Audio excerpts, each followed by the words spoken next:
Mystery Animals of Tyneside is on sale at the CFZ store, and he will sign it if you want to buy it. Hang on, do you want to get a copy so we can wave it to the boys and girls? Yeah. Greg, can you do me a favour?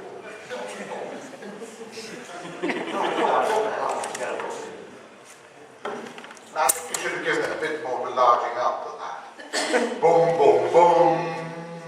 Mystery Animals of Northumberland and Tyneside, which has all sorts of things in it, like giant rabbits, dragons, sea monsters, the whole works. And it's the first in a new series of books we do. We're going to do all of the counties in Britain.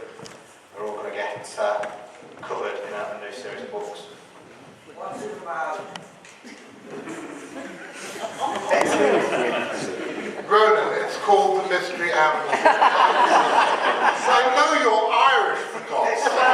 It's about very well-known plants from Kent. To be sure it is, to be sure.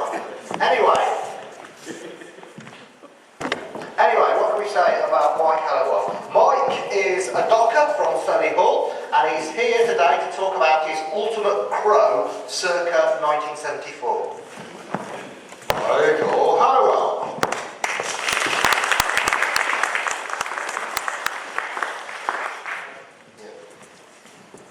Dogs are very interesting, actually, particularly the ones in Hull. So, no. Right, the poltergeist phenomenon. The word poltergeist comes from the German, and it's roughly translated, it's commonly translated as noisy ghost, right? A better translation would probably be rambunctious ghost or boisterous ghost. The question is, what is a poltergeist? It's not a ghost, but they certainly are rambunctious. What I'd like to do is just start the talk by actually just showing you a little bit of footage, and then I'll explain to you about how this came about. Could you?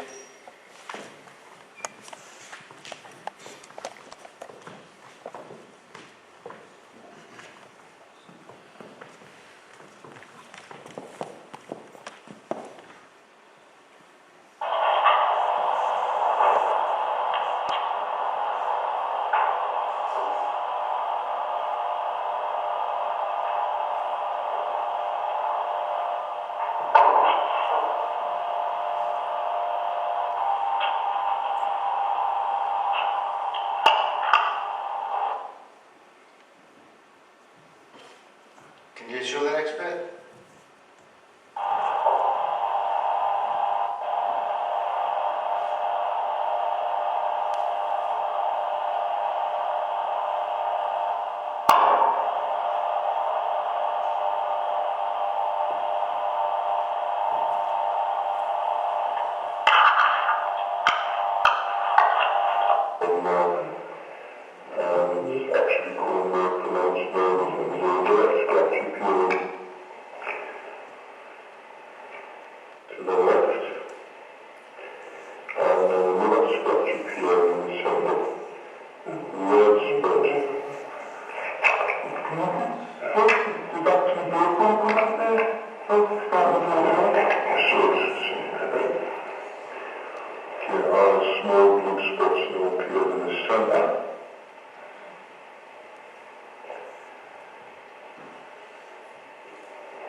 Just a word of explanation about the footage. Both bits of footage and the last little snatch of an audio recording were taken at a house in South Shields in 2006.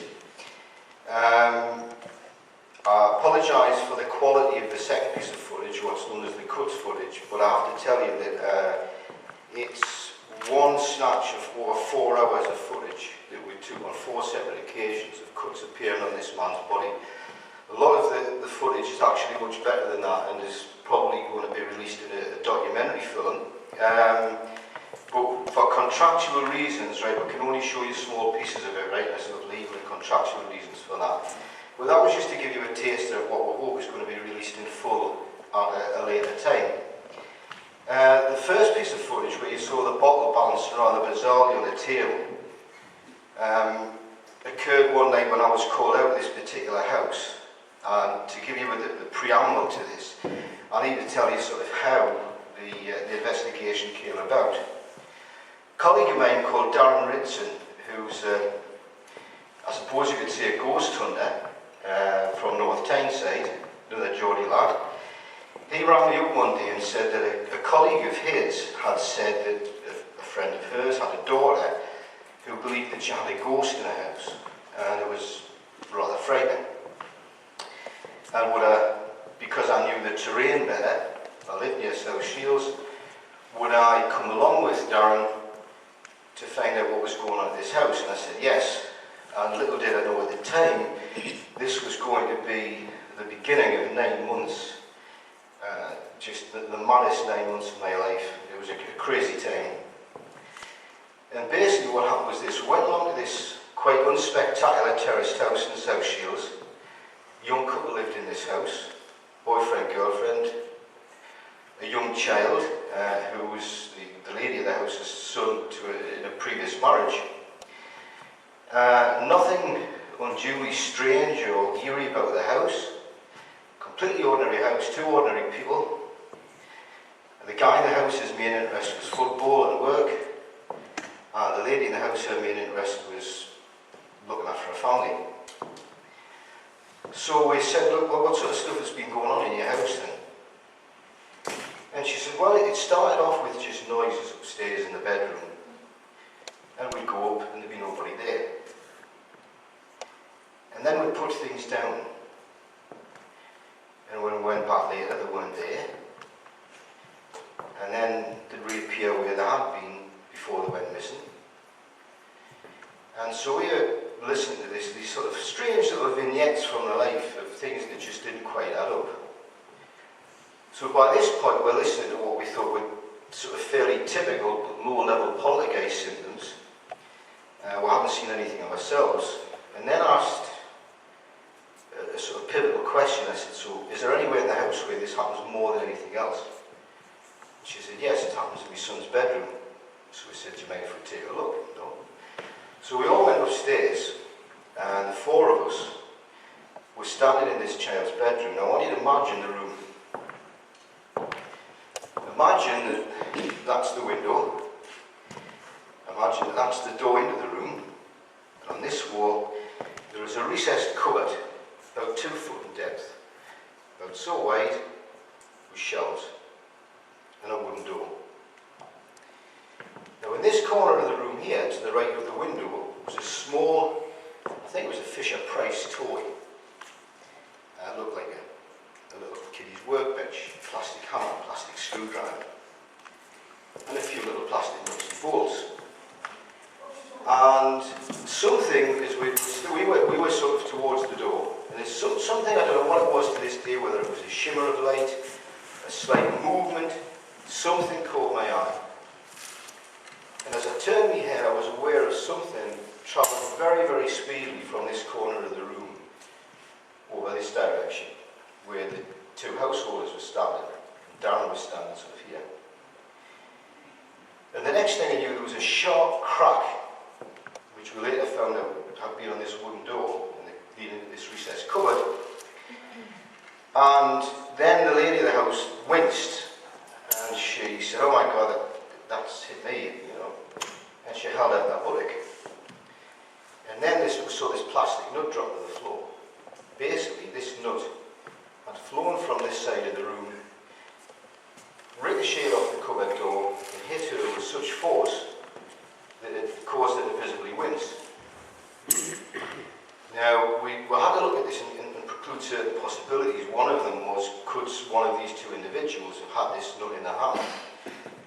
flicked it so that it hit the door, bounced. Possible, but we ruled it out for two reasons. One, that the noise that this thing made when it hit the door was absolutely terrific. And secondly, it made a wince. And there was also the fact that I had seen something moving shoot across my line of vision.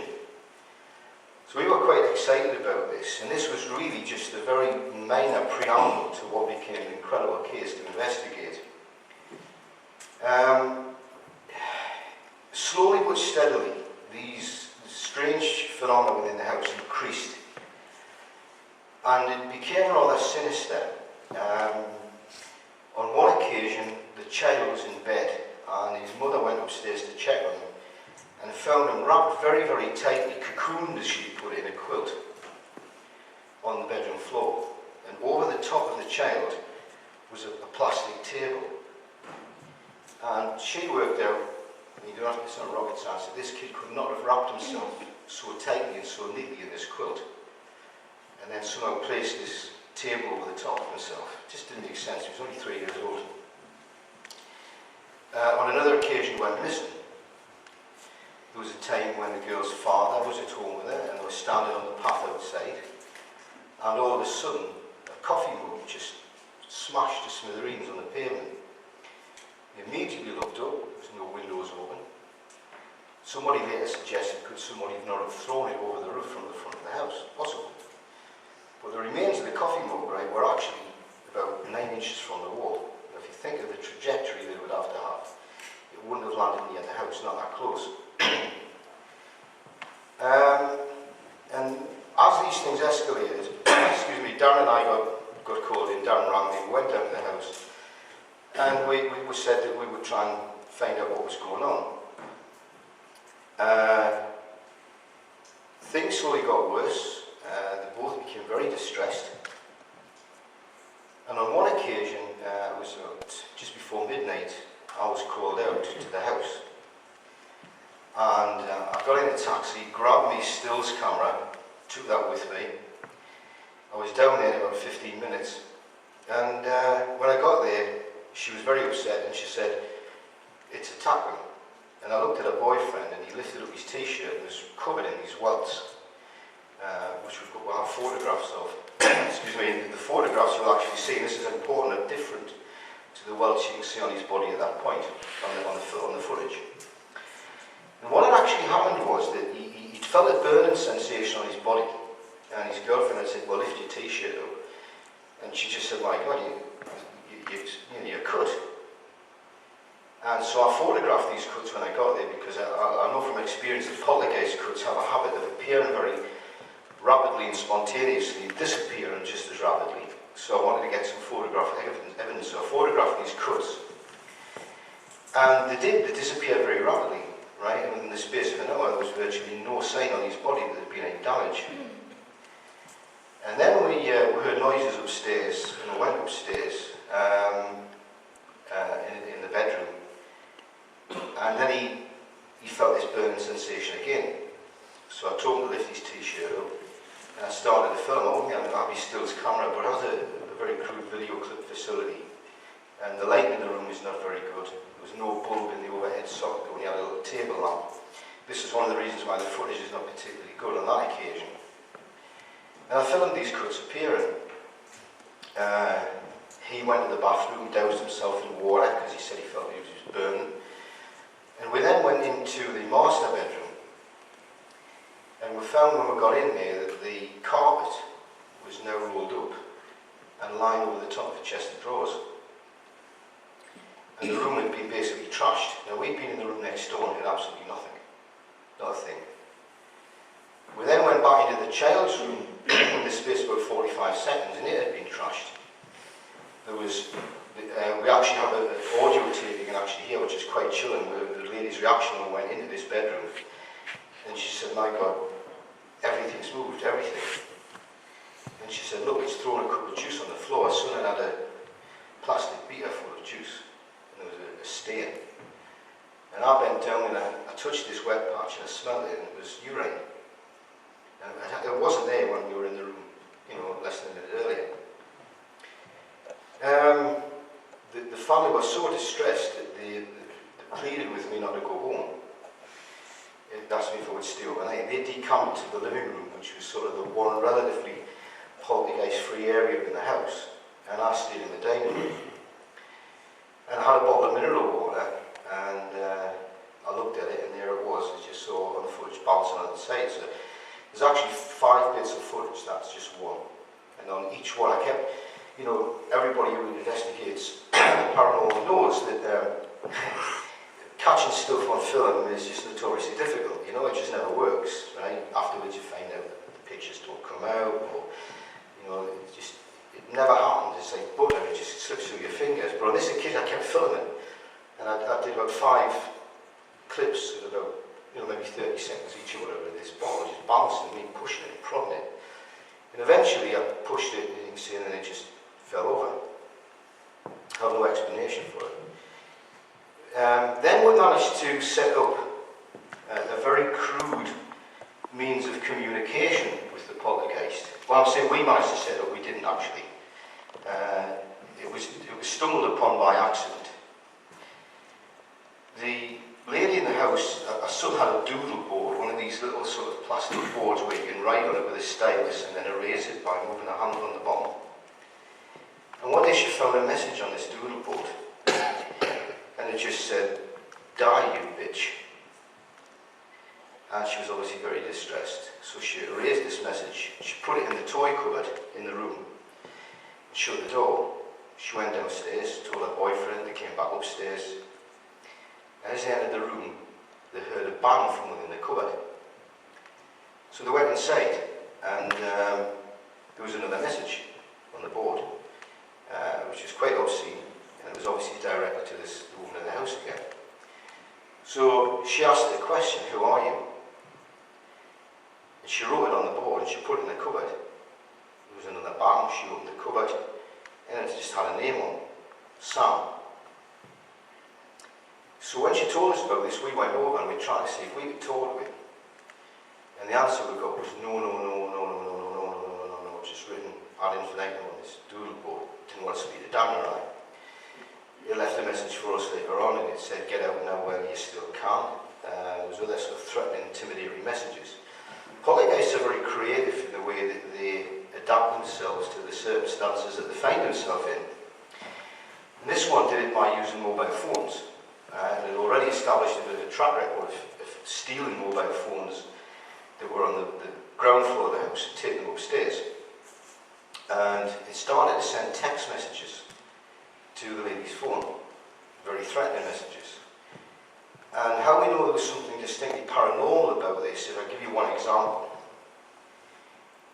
The lady in the house had gone home with us, she just couldn't stay in the house any longer, she took her family with her. And I said, "When you get there, ring me and let me know how you get on." So she rang me, I think about 8 o'clock, I think it was, at night, and said that she was fine, and everything was okay. And then she asked me a question. She said, "Mike," she says, "this thing wouldn't have followed me to my mum's, would it?" And this put me on the horns of a dilemma. Because if I told her the truth, that it very well could have frightened her, because poltergeists are person-centred as opposed to place-centred, it would have frightened the living daylights out of her. And yet I didn't want to lie to her and say no. But before I had the opportunity to think what I was going to say, I heard this beeping noise on the end of the phone, and she says, "Can you just hang on a minute, I'm getting a text message from somebody." And she opened the text message, and she just freaked out. Because the text message said, I followed you at home, and I followed you to your mum's, you bitch." And she just got really scared. And she said, "Mate," she was crying, sobbing on the phone, she said, "I'm frightened to go to sleep now." And as she said that, the phone beeped again, she got another text message.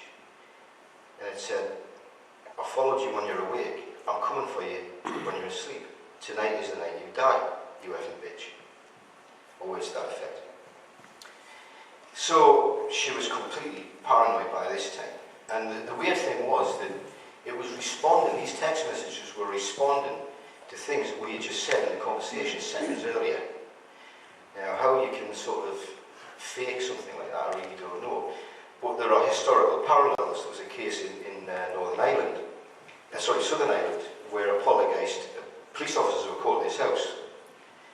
And they were actually standing in the passageway, and when they were talking to each other, letters kept popping through the letterbox with answers to questions they just asked each other seconds earlier. So there are historical parallels, but this was doing it by mobile phone. And the poltergeist was a master of the art of psychological torture. It knew how to time its attacks to perfection. It would send a text message to her mobile phone which said, "I'm sorry, I'm going." And you could see the stress visibly just draining from her body because she wanted so much to believe that whatever this thing was, it was sorry and it was going. And then seconds later, her boyfriend got a text on his phone and it just said, "I've changed my mind, I'm back." And that's how it used to toy with her emotions.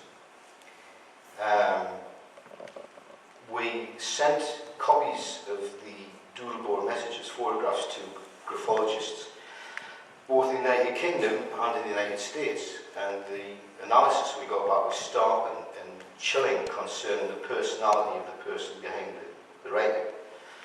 That this was a violent, psychotic individual. It certainly didn't suit either of the householders, that description. We videoed lots of stuff happening in the house, objects flying around, there was coins just back and forward. We took investigators, Dave Wood and Nicky Sewell from SPI came to the house on one occasion. They witnessed some extraordinary things, coins being thrown around and stuff like that. We eventually took all our evidence and we showed it to Guy Playfair, who you probably know who wrote the definitive book on the Enfield poltergeist. And Guy was just absolutely astounded at what was going on in South Shields. And he very kindly wrote the foreword of the book that released the South Shields poltergeist. And things just got progressively worse, and we tried a lot of different techniques to deal with this thing, and some worked and some didn't. It got very threatening towards Darren and I, and it certainly didn't cease its attacks on the householders, so we were at a loss. And this is where we were fortunate enough to have a colleague who I think quite a few people in the audience know, Stephen Swales, who was a senior lecturer at Sunderland University, very interested in the poltergeist phenomenon. And Stephen was at my house one night and he said, "You know this, I hadn't discussed the case with him," and he said, I just told him I was investigating this case, and he said, "Did you ever mess around with mobile phones?" I said, "Yeah, all the time." He said, "Did you ever pinch them and take them upstairs?" I said, "All the time." So that's interesting. He said, "Are there any buildings with phone masts nearby?" I said, "Yeah, there's a large building nearby with a lot of phone masts." And I I was intrigued, like how did he predict if he seemed to know what was going on there. And he has a theory that poltergeists feed off mobile phones, off the energy from a mobile phone. And he suggested that everything in the house was turned off at night, all the electric plugs were pulled out apart from the freezer, mobile phones were switched off and everything, and it was like turning off a tap. Right? It just stopped the poltergeist dead in its tracks. And that was essentially it. I think the most defining moment for me, the most chilling moment in the case, I think, was on one occasion I got called out. When I arrived at the house, the guy in the house came and opened the back door and let me in. He was taking me up the garden path, and his wife came running out of the patio doors, screaming so loud the neighbours came out to see what was going on. She was absolutely hysterical, and she said, "It's trying to kill me, it's throwing knives around the kitchen." And I said, "Well, okay, look, you stay out here and I'll go in and see what's going on." So the two of them stood on the path. She was shaking, sobbing uncontrollably. And I went in the house and I saw a knife in the kitchen area. And I didn't see it begin to move, but I saw it as it sort of lifted itself out of this wooden block that held some kitchen knives. And it just shot over my right shoulder and it hit a metal bracket on the wall that held a TV, a wall-mounted TV, and it clattered to the floor. People will say to you that poltergeists never harm you, they just frighten you. My take is a little bit different. I used to believe that. I now believe that the poltergeist has a vested interest in frightening people, and that's how it feeds on fear. But I also believe that poltergeists don't harm people because they choose not to. It's not that they can't. It's just there's actually very little merit in them, in it hurting people most of the time. Now, the host or the subject of this poltergeist, the focus, was the guy in the house. I don't have the time to tell you how we worked that all out, but we did. And my belief, and I think it's the one commonly shared, maybe not in all the nuances, but in generalities, that the poltergeist is not an evil demon. It's a form of energy that builds up in a person who's under extreme stress. And one of the ways that we relieve stress is to engage in short, sharp bursts of physical activity. We'll pick something up and throw it, put our foot through the TV, punch the wall. But if we're in circumstances which make that socially unacceptable, and you can't do that for whatever reason, then I believe that the poltergeist does it for you in proxy. It throws things around, right, and breaks things. It's like a bizarre form of stress relief by proxy. There were absolutely chilling moments during the investigation, and since we wrote the book and it's been published, it's caused a storm of controversy on the internet. It's been very highly reviewed in publications like the 14 Times and other magazines, similar magazines and journals, which we're grateful of because we did put a lot of effort into writing the book. But it's also tried a storm of controversy and very negative comments. And I think there's a reason for that. In the witness statements at the back of the book, Dave Wood, I think it was, made the comment. He said that there are normally 3 different explanations for the poltergeist phenomenon. There is the idea that it's genuinely something paranormal. There's the idea that it's faked. And there's the possibility that it is misattribution. In other words, people are saying conventional, normal phenomena, but they're misunderstanding what they see, and they believe in something supernatural. And he quite correctly said that in this particular case, there's no middle ground. It was either faked, essentially the hoax of the century, or it's real. There's no misattribution. Because some of the things that were filmed and some of the things that multiple witnesses described were just beyond belief. You know, you couldn't say it was a natural phenomenon that was misunderstood. Now, before I take any questions, I'd just sort of like to finish by saying this, that my view of the poltergeist phenomenon has changed in several respects since I investigated this case with Darren. I think I have a better understanding of the phenomenon, but like Maurice Gross, who investigated Enfield with Guy Playfair, said, anybody who tells you that they understand the poltergeist phenomenon completely is a charlatan. And I think he's right, basically none of us do. We can just improve our knowledge. But I also have a different view of the way that the poltergeist affects its victims. At one time I used to be I have no problem with skeptics who say, look, I just don't believe in this energy theory, I don't believe it's a ghost or whatever. I have no problem with skeptics who interpret the evidence or the data differently to what I do and come to a different conclusion. That's fine. But I have a real problem with what I call rabid skeptics, right, who will just don't want to even accept as a phenomenon of any kind. And they will say either they're all hallucinating, you know, they're all clinically insane, or alternatively, it was hoaxed, it was faked. And I think that character assassination, or you can't go without hoax and fakery. It's sort of like the last chance saloon of the rabid skeptic who just does not want to believe.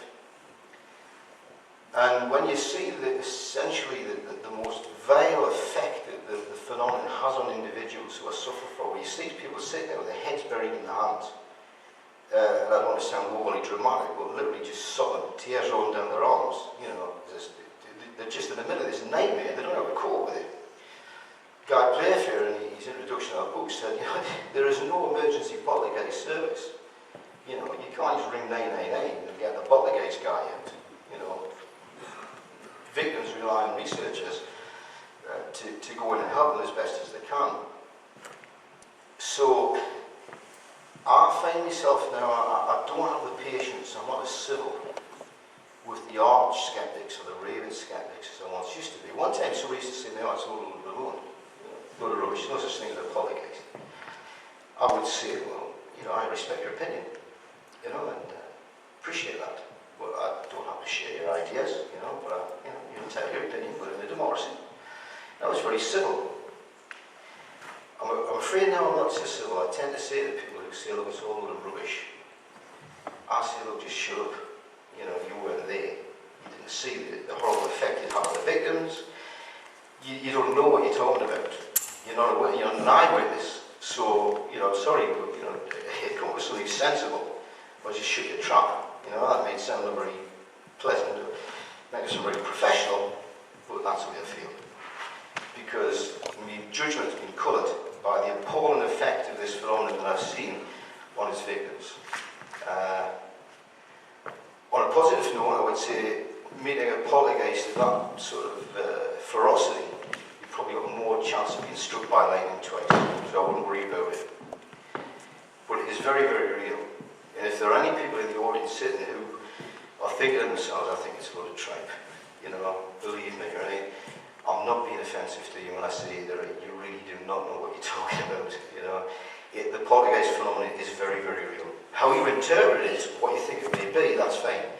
There are only different explanations for it. But don't discount it altogether and say it doesn't happen, because it really, really does.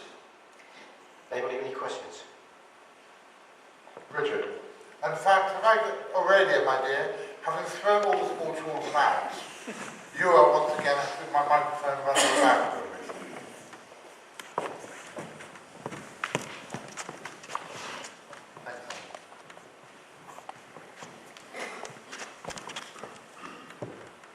So what do you actually think the poltergeist itself is? What does it consist of? And how does it do these things? I think there's a parallel, not a connection, but an intriguing parallel with the process of pregnancy and gestation, conception and gestation in a woman. A woman becomes pregnant, she has the child within her, it grows, eventually it externalizes itself, right? It comes out of the womb and is still connected by this umbilical cord. The cord is cut, but there's still a relationship between the child and the mother, because the mother feeds the child, so there's that physical link. And then eventually the child grows and separates itself altogether. And the same process takes place within the poltergeist phenomenon. The poltergeist is if you like, a stress ball that grows within the individual. And like a pan of milk, it just eventually boils over. If the stress continues, it boils over. And it externalizes itself. And in some way we don't understand, it does all of this stuff. It mimics human personality. I'm not convinced that in the early stages of poltergeist is sentient or conscious. It mimics consciousness because it's emanating from an individual who is sentient and conscious. And it carries those sort of characteristics or pseudo-characteristics with it. In the same way, if you're watching TV, you're watching the news on Sky, say, and you said to me, who's that on the screen? I would look and I would say, oh, it's Kate Burley. But it's not really Kate Burley, right? It's a series of dots. It's just an electronic image. But it looks, walks, talks, etc. like Kate Burley, so you would just say it's Kate Burley. Well, because those dots are mimicking intelligence and consciousness.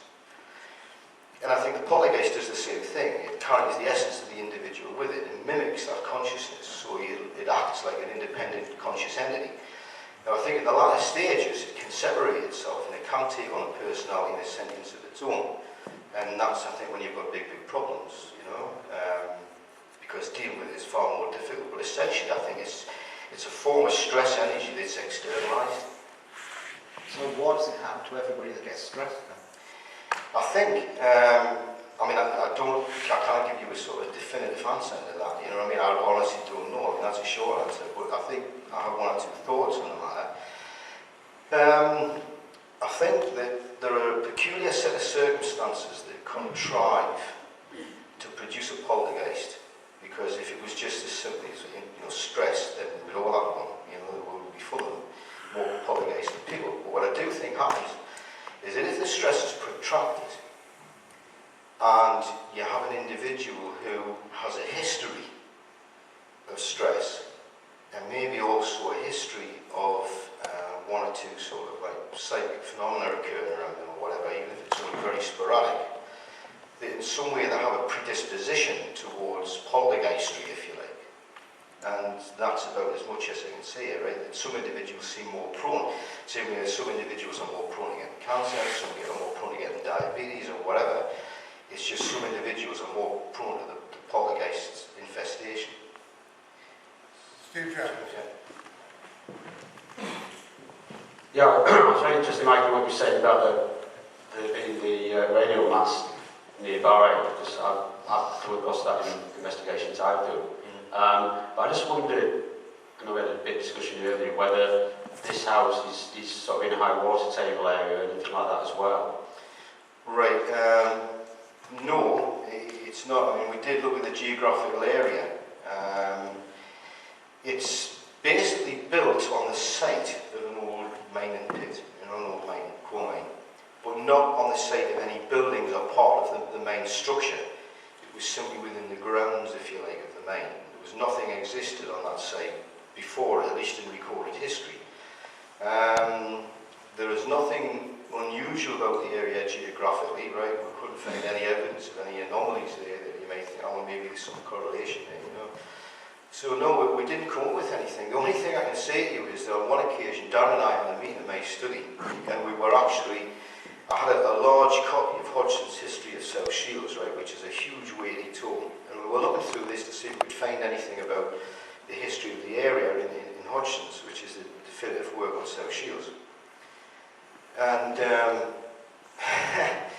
we, after about 3/4 of an hour pouring through this book, we took a break and we left the study and turned into the hall to make some tea. And we heard this loud bang, and we, about maybe 20 minutes earlier, put Hodgson's back on the shelf, right, and got on with some other stuff on the manuscript of the book. Went had a cup of tea, we heard this bang. When we came in, the book was actually lying in the middle of the study, right, and it's just not a pamphlet that could blow in the breeze, you know. And it was actually just lying there, you know what I mean? And it was the poltergeist kept making little statements. Whenever we tried to investigate some aspect of it, it would very obliquely do something, and it was almost as if it was letting you know that it was aware. It's like, well, I know what you're doing, I know what you're trying to find out. It seemed to give you these little messages, you know. And when we were investigating the history of the site, we're looking at things like the water tables and whatever. It would do that. You know what I mean? I'm not really sure what it was trying to achieve, you know, but it was sort of unnerving. Any other questions? I don't know, sorry, just one quick. Yeah. In a very active case like this, sometimes the poltergeist can act as so it's contagious. Did you find anything happening when you were away from the house? Did you tell? Very interesting, actually, because one thing I didn't mention during the talk, I mean, I can't tell you everything, it was such a complex case, but we did take a TV crew in to interview the family. And these were two award-winning journalists who now own their own TV company. And they came in, and as anybody who reads the book will see, it went through this phase of making little toys in the bedroom talk. And it unnerved the cameraman who was there, because what this Bob the Builder toy in the corner of the room spoke to him and answered a question that the child had asked, right? And if it wasn't so unnerving, it would be funny, you know what I mean? The little kid had said to the cameraman, "Where's your daddy?" And the cameraman said, "Oh, I lost my father last year." This Bob the Builder toy just burst into life. I mean, this is like something off of some horrible Hollywood B movie, you know, but it happened. And it just said, "Did you find him again?" And the cameraman was really, really freaked out. Anyway, later on, right, they had a big do at their house, like this media do, and there was loads of people from the BBC and whatever, actors and people from Hollywood and stuff, and producers and everything. And Jackie and I got invited over to this do, and we got asked to stay overnight. And this rather palatial house. And we were on the second floor, and the couple who owned the house, Bob and Maurice, were actually on the third floor. And during the night, we woke up and we heard this terrific bang, right? It was an incredible thud, like something huge, just, you know. And we'd all had a good drink, you know what I mean? And had a laugh. I mean, none of us were like drunk or anything, but you know, Jackie Jones, she said, "Oh, well, I thought it was Bob falling out of bed," you know what I mean? We just laughed. And anyway, the next day, Bob came down and I said, "What was that? No bang." He said, "I don't know what it was." He said, "I heard it too." And he said, "It woke us both up." I said, "Yeah, it did us." And then Maurice said, "And then there was that light." And when they woke up with this terrific bang, they had a bedside lamp which was on, and hanging above the bedside lamp was this football sign like this green orb, just glowing like the sun, only bright green, hanging above the bedside lamp, and it just slowly moved into the corner of the room and disappeared. So there was that instance of contagion.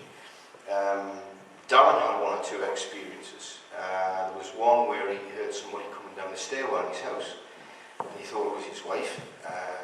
Didn't realise his wife was in, and it turned out she wasn't in. And he actually heard the footsteps come up behind him in the kitchen when he was making a chicken sandwich. And he turned around to speak to what he thought was his wife, and there was no one there. So yeah, there was a degree of contagion. In fact, so much so that it's actually spurred us on to actually look at the possibility of writing a book about the whole contagion phenomenon. And we've come up with some intriguing ideas, but that's for another time. Any other questions? Somebody at the back there? Come with this gentleman there. Oh, it is loud, isn't it? When you unplugged everything in the house, Yes. did the poltergeist go completely, or did it come back when you started plugging things in? This was interesting actually because, no it didn't, right? I mean, the idea was that it would starve it to death, right? Basically, by just not allowing it to feed. Now, when we talked with Guy about this, Guy said, how did it work? And I said, well, great. I said, we went away for a fortnight. I said, it did come back for a day or two, and then it went away for good, hopefully. And Guy said, that's intriguing. He says, because that's what happened in Enfield. He said, it went away for a couple of weeks, then it came back for a little while. And the Guy told us that he investigated other cases. There was always this pattern of you find what works, and the poltergeist phenomenon tails off, and then it's gone, and then you get a little return, a blip, and then it finishes for good. Now, I don't know why that pattern occurs, you know, but it seems to. And it was a very, very effective way of dealing with it, you know.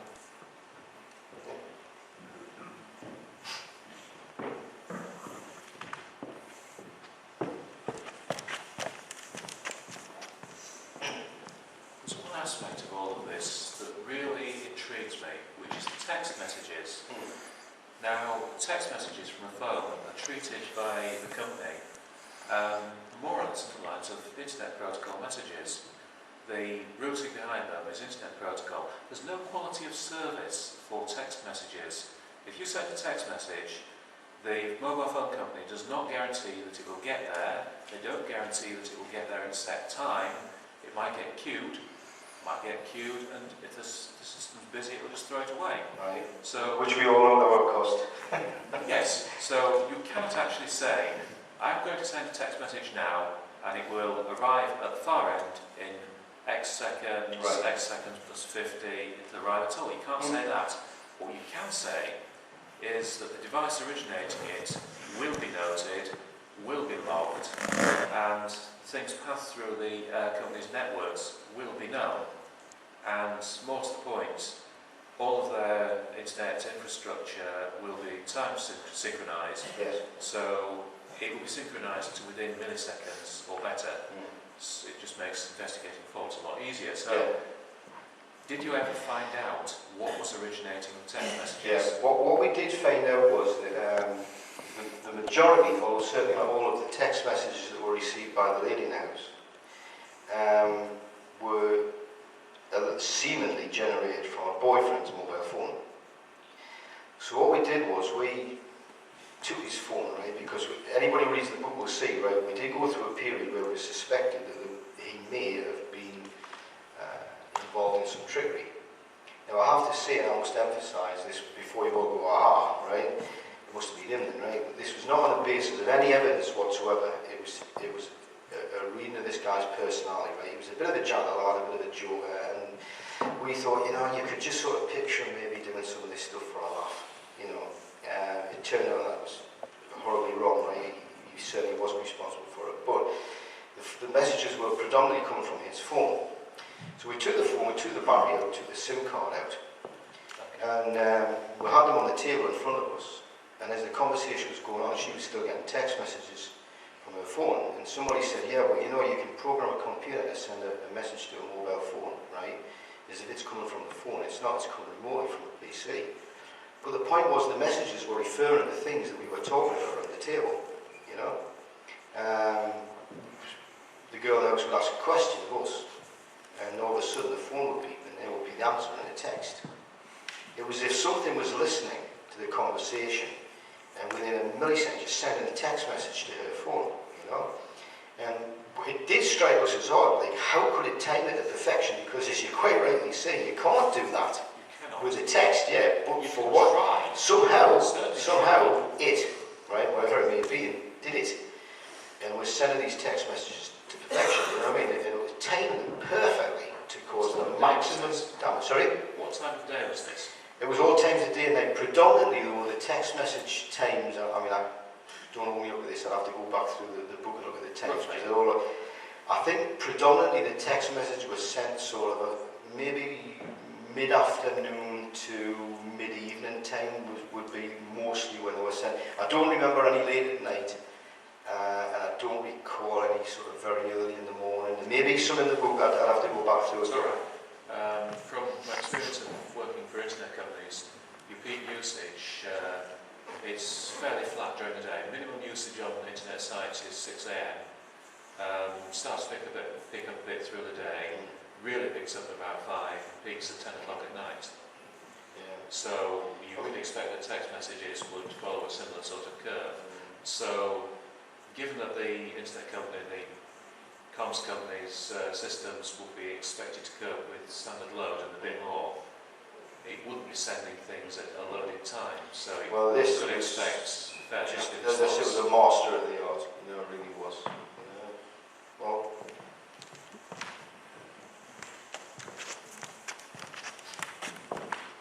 Right, did you try replying to many of the text messages, and if so, what happened? no, we didn't actually try. Well, sorry, I tell you that there was one occasion, right, which we detail in the book. Not replying to the text message with a text message, right, but it sent a text message to the lady in the house, and we subsequently left a message on the doodle board for it, you know, and it got quite upset, and it started throwing things around. Because basically it left a message for Darren and I, right? It sent a text, it sent these obscene texts, and then it left a message on the doodle board. It just said, you know, get out now. You know, words now. Yeah, get out now, I think it was. And then we got another one, get out now while you still can. Go now, stop it, and all this sort of stuff. And so I picked up the doodle board, and I just wrote a message on it, you know. I said, you know, I can't remember exactly what I said, but I think I wrote something like, we're not going anywhere, just sod off, you know. And I put it on the bed on the floor or something. And then there was another flow of text messages, you know. So it was sort of responding, but it was oblique. But we never actually directly texted back and said, like, sort of, who are you or anything. You know. I mean, with hindsight, it's a good point, actually. Maybe we should have tried that, you know. I mean, you know, we're on a learning curve here, you know. And I think I'll bear that in mind. It's an interesting thought, man. Thanks.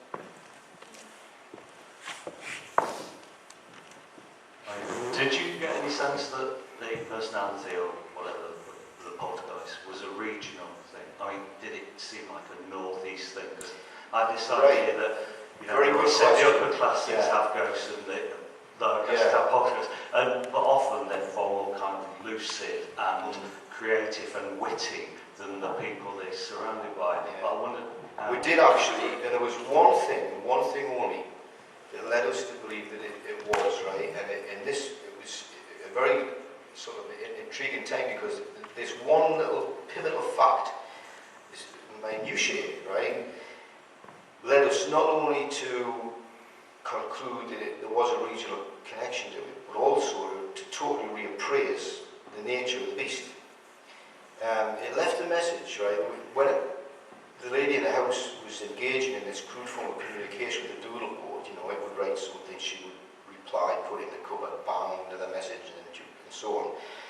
On one occasion, it used a Geordie colloquialism, mum, M-A-M.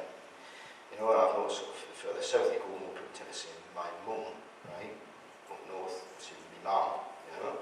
And he used this for his mum. We both noticed this and said, this is local, do you know what I mean? And then later it used another message, right? And it come up with all these obscenities. And at the end of the message then said, okay, mum. Now, this was the most disturbing thing for me, because I've written a book which I'll be talking about on Sunday called Invisikids, which was all about the concept of invisible childhood friends. And when I went into the house, everything thing that was screaming at me that was going on in the kid's bedroom was that this was an invisible childhood friend of working out of poltergeist. And Darren and I had this protracted debate about this, and he was saying, look, I just think it's a pulp, you know, and I said, I don't know, Darren, I said, look, all this stuff really book, you know, you'll see it measured up perfectly. And I realised, too late, that it basically just led me up the garden path. And the poltergeist was presenting itself in a way to me that it knew that I would embrace because I was interested in this particular phenomenon. Another investigator went to the house, and he was very, very interested in sort of the horror film genre, right, and all sorts of stuff. And he loved these old gory movies and things. And then immediately it went and had this repertoire of tricks, like fill the toilet bowl full of blood and stuff like that, right? It's horror, with this almost horrible theatrical sort of stuff. Like there's a picture in the book of two stuffed toys, one holding a carving knife and the other. You know, this is what we found in the bedroom. So it sort of responded to the person and presented itself in a way that would be meaningful to them, right? And it got me. I have to put my hands up, right? Hook, line and singer it at me, you know.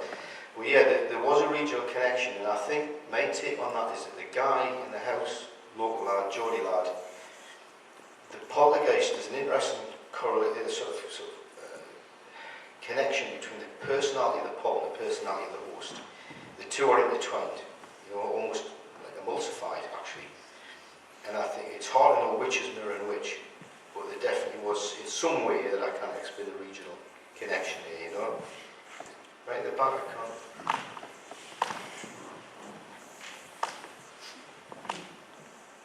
So, Michael, did you just, when you got in contact with the poltergeist, were you just asking like mundane things, or did you not ever think of like asking like things like, what are next week's winning lottery numbers? Is there a God? Is there life on Mars and stuff like that? We basically, you've got to understand really that our whole ethos at the time was to help the family. Everything we did was to just try and find some way of stopping this thing and also document the evidence that we were accruing. So if you look at all the conversations as such that we had with it, or all the dialogue that went on, if you want to call it that, it's all geared either to understanding the nature of it so we could deal with it, or alternatively, as we started to do in the latter stages, actually provoking it into action. We wanted to press its buttons, you know. There was one occasion when we were standing in the garden path outside, and Danny Jackson and I were talking about something we were going to do. And I remember saying to Danny, look, you know, I think we should just, you know, let's do this ritual that we believed would provoke it into action. I said, let's see how it, you know, like, I'll use the expletive I used at the time, right, in case they are sending each other in the audience, but I said, let's see how it likes getting us scared out of it, you know. And we did, you know, we found there were ways you could provoke it into action and actually get it to do stuff. On the second occasion when I put the chat in the house, we basically made it happen by just really annoying this thing intensely by what we were doing. And that was like a little success, a little victory, because we knew how to press its buttons then. We found out how to, you know, provoke it into action. I imagine when you first went in, there were a certain amount of scepticism. Yes. At what point did you buy into it being genuine? I think for me, right, it was very early on when we first got to the house on our first day. Darren and I have radically different personalities, right? Totally different, and we don't see eye to eye on everything. Our interests are different, and we've had some stand-up rows, you know, over this. But we're mates, you know what I mean, and it's business, and we'll put that to one side. It doesn't affect our personal relationship. But we're radically different, and he is very much into the investigative side. He wants to find out what makes things tick, right? He goes to his thing. He's not actually a poltergeist man, you know, paranormal research. So he has a big bag full of tricks. He's got motion sensors and EMF meters and all this stuff, right? And he uses this to the max, you know. I'm not. I like to just go into a place and just use my eyes and ears and experience what's going on, right? He likes to quantify it, you know. Now, what happened was, when we went into the house, he went upstairs with these bag of tricks, right, and he was putting motion sensors and all sorts of stuff around, setting up his cameras. And I was downstairs interviewing the couple. And anybody who's investigated, been on like ghost vigils and all this sort of stuff, you will often hear people say, right, mean, I've done it myself, right? So there's a finger pointing out there, right? There's 3 point back. So I've done this. You go and you go, ooh, there's a cold spot here. Anybody ever done that, right? You go, ooh, I think there's a cold spot, right? It happens all the time. Watch Most Haunted and that sort of stuff. There's a cold spot here, right? Actually, there's a slight drop in temperature. Our experience, the cold spot with a capital C and a capital S. When he was upstairs, this was about 20 minutes ago into the house, I was sitting on the sofa interviewing this couple, and there was a blistering heat wave, right? And I just felt as if somebody had poured a bucket of icy water over me, right? And I will never use that phrase, I think there's a cold spot here, frivolously again, I swear to you, right? This was shot, I caught my breath, it was that sudden. Then I came out of it, and I'd never experienced anything like that. So at that point, I'm now thinking, well, there is something rather strange going on here. I was still sort of slightly, you know, had my skeptics head on. But that was the first point where I really started to seriously consider that was within 20 minutes. When we went upstairs and we saw this plastic nut fly across the room, ricochet off the cupboard, hit this woman on the arse, then we both started to think there was something, you know. So I think it was really early on, actually. But there were points where, even though we'd already accepted that there was something extraordinary going on, there were times when we went through experiences that reinforced that belief. Do you know what I mean? So we still believed, but just more, you know. It was belief plus. You know, when it would throw something at us, or we had voices coming over the baby monitor and stuff like that in an empty room, or you'd see something getting thrown around when you get hit by a coin. I mean, there was one occasion, you know, I mentioned about the couple, the way that this thing would interact with you, and it wanted you to know that it was listening. Now, on the occasion when I was going over in the taxi on the night when the guy got cut, just before I got there in the taxi, she said to him, they're sitting around the kitchen table, she said to him, when mate comes, we're better off from the money for a taxi, for his taxi fare, right? And we never took a penny off them ever. But, you know, they made this gesture. And as she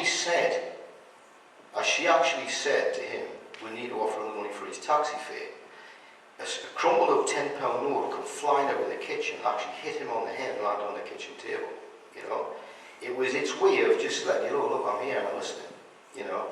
There's his taxi money, you know. It was quite bizarre, you know. So yeah, there was a lot of that sort of stuff going on, you know. So. Lisa, this is, I'm afraid, the last question. Lisa, you've got the top of the bill. Oh, right. How long had the family been in the property before the incident started occurring?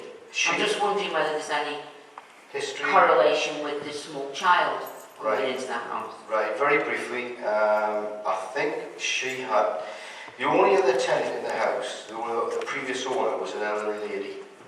And we did some research and found that there'd been absolutely no history of any paranormal phenomena in the house, or at least this old lady never mentioned anything to anyone.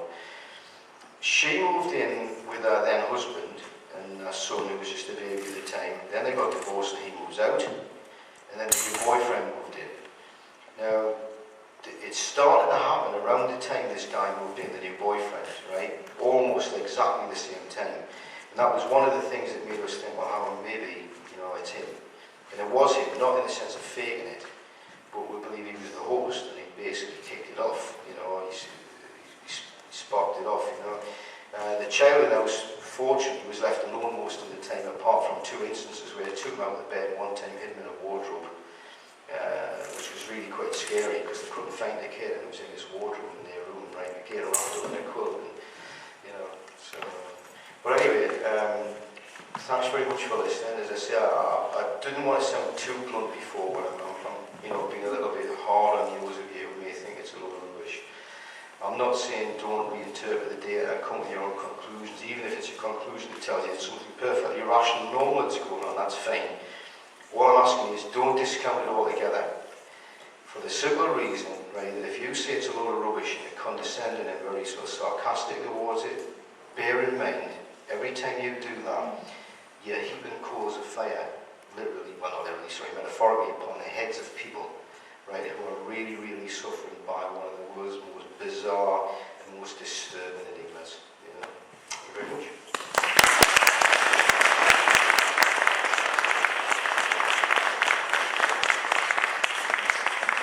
Mike was, I believe, the very first speaker at the very first week weekend, wasn't he, Rich? He was, yeah. and it is a great joy, as always, to have him back here again.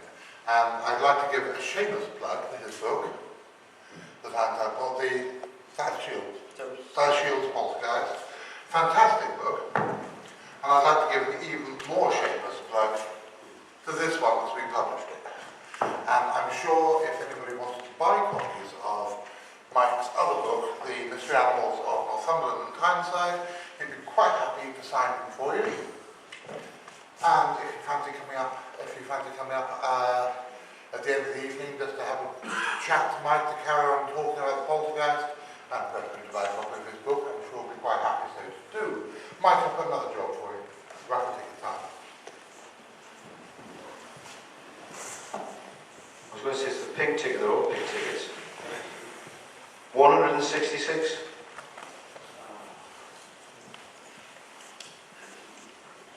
No? Yes. Yes, Ronan! Ronan, you have done one. A 3 years subscription to Amazon Men, which, considering yours has actually run out, it means you will carry on receiving a copy of my estimable organ. You owe me one, Ronan. Now, for this one, and the second prize, it's about 3 prizes each night, you know. And the second prize gets a 3-year subscription to Amazon Men. If you're already a member, you just get it added onto your ordinary subscription. If you're already a member and you don't want to resubscribe, tough.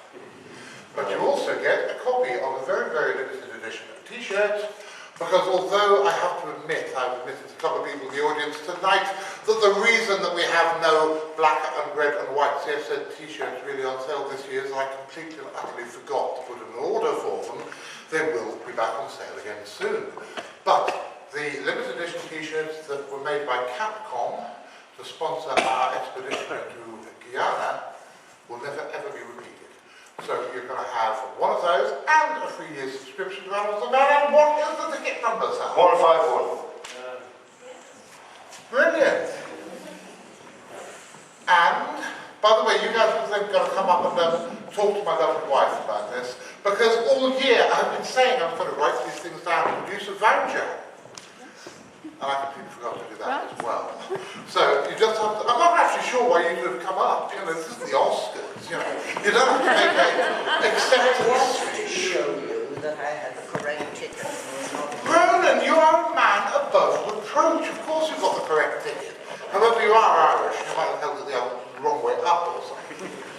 And for the final ticket, the final prize, which is basically the same as the last one, plus any single one book from the CFZ stall, goes to 132. That's me.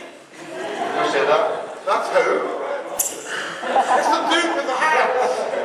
Okay, ladies and gentlemen, it's the end of the first night of the Weird Weekend, of the ninth Weird Weekend, which actually makes it 3/8/24. This is the 25th night of the Weird Weekend over the years. Tomorrow we will be back with the irrepressible Ronan Coghlan, the even more irrepressible Timothy Matthews, Dr. Carl Schuker, Richard Freeman doing several different things, and a lot of other people whose names I can't remember because I haven't got my bit of paper in my hand.